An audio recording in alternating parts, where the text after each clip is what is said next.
Hello दोस्तों, आपका स्वागत है मेरे YouTube channel facts and knowledge में।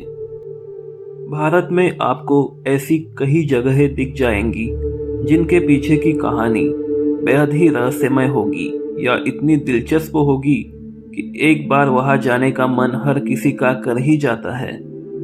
भारत में ऐसी ही एक जगह तमिलनाडु के पूर्वी तट पर रामेश्वरम द्वीप के किनारे पर मौजूद है। उस जगह का नाम है धनुषकोडी। आपको बता दे, इस जगह को भारत का अंतिम छोर भी कहा जाता है और यही इसी स्थान पर एक ऐसी सड़क है जिसे भारत की आखिरी सड़क कहा जाता है। यहाँ से आप श्रीलंका को बिल्कुल साफ साफ देख सकते हो।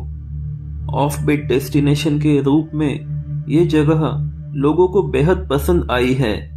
चलिए आपको इस जगह से जुड़ी कुछ इंटरेस्टिंग बातों के बारे में बताते हैं। धनुषकोडी तमिलनाडु में पम्बन द्वीप के दक्षिण पूर्वी छोर पर स्थित है। धनुषकोडी अपने खूबसूरती के लिए जानी जाती थी। इस खूबसूरती को उस समय ग्रहण लग गया जब दिसंबर 1964 में इस पावन धरती पर भीषण तूफान आया था। उस समय धनुषकोडी में school, colleges, railway station, post office, घर, गाड़ी, चर्च सब कुछ था। शहर काफी खूबसूरत था।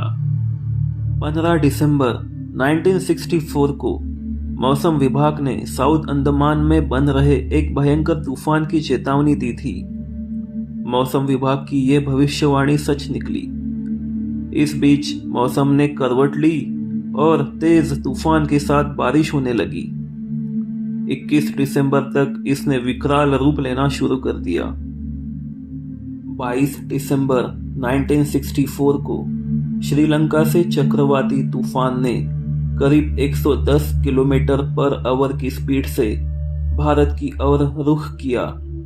इस दौरान तूफान तमिलनाडु के पम्बन आइलैंड से टकराने के बाद नॉर्थ वेस्ट की ओर 280 किलोमीटर पर आवर की स्पीड से बढ़ने लगा।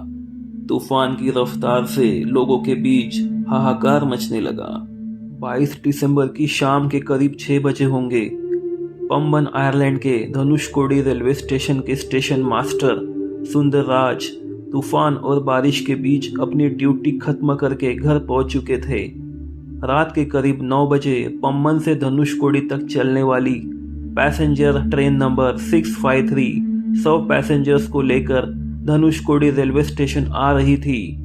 रात के करीब 11:55 को train number 653 Pamban railway station से निकलकर धनुषकोडी रेलवे स्टेशन पहुंचने वाली थी कि इसी बीच चक्रवाती तूफान ने अपनी रफ्तार तेज कर दी।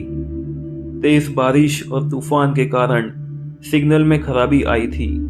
इसी कारण से पायलट ने ट्रेन धनुषकोडी स्टेशन से कुछ दूरी पर रोक दी।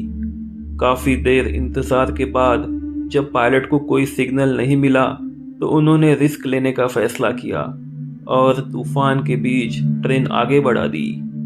इसी दौरान ट्रेन विशाल समंदर के ऊपर बने पम्बन ब्रिज से गुजर रही थी। ट्रेन धीरे धीरे आगे बढ़ रही थी, साथ ही समंदर की लहरें भी बढ़ रही थी। इस बीच लहरें इतनी तेज हो गई कि 6 डब्बों की इस ट्रेन में सवार 100 यात्रियों और 5 रेलवे कर्मचारियों समेत कुल 105 लोग समंदर की गहराइयों में समा गए। कहा तो ये भी जाता है कि मरने वाले यात्रियों की संख्या 180 से 200 के बीच थी, क्योंकि कई लोग बिना टिकट के यात्रा कर रहे थे तो उनका रिकॉर्ड नहीं था। इस चक्रवात से धनुषकोडी शहर भी पूरी तरह से तहस नहस हो गया। बताया जाता है कि ये चक्रवाती तूफान भारत में आए अब तक के सबसे खतरनाक तूफानों में से एक था। इसका अंदाजा इसी बात से लगाया जाता है कि धनुषकोडी रेलवे स्टेशन का नामो निशान ही मिट गया था। इस चक्रवाती तूफान से 1500 से 2000 लोगों की जान गई थी। धनुषकोडी में ही 1000 से अधिक लोग मारे गए थे। इस घटना के बाद भारत सरकार ने शहर को मानव आवास के लिए अनुपयुक्त करार कर दिया। अभी ये जगह खंडहर में तब्दील हो रखी है। हालांकि द्वीप अब लगभग 500 मछुआरों द्वारा बसा हुआ है, जो धनुषकोडी में अपने आजीविका के लिए लगभग 50 झोपड़ियों में रहते हैं। धनुषकोडी के ऐसे दुखद इतिहास के वजह से इसे भूतों का शहर, सिटी ऑफ घोस्ट भी कहा जाता है। यहाँ पे लोगों को दिन में आने की अनुमति है, लेकिन रात में उन्हें यहाँ से लौटा दिया जाता है। रामेश्वरम से धनुषकोडी सिर्फ 20 किलोमीटर ही है। पौराणिक मिथकों के अनुसार धनुषकोडी वो जगह है जहां भगवान राम और उनकी सेना ने रावण के लंका शहर में प्रवेश करने के लिए राम सेतु का निर्माण किया था। भारत में रामेश्वरम द्वीप की श्रीलंका के मन्नार द्वीप से जोड़ने वाली इस पुल को एडम ब्रिज के नाम से भी जाना जाता है। धनुषकोडी और श्रीलंका के बीच रेतीले तट का एक सुंदर खंड देखा जा सकता है।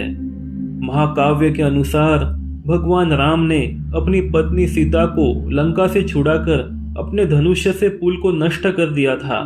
इस प्रकार शहर का नाम धनुषकोडी हो गया, जिसका अर्थ है धनुष का अंत। धनुषकोडी से श्रीलंका सिर्फ 31 किलोमीटर दूर है और स्पष्ट रूप से दिखाई देता है।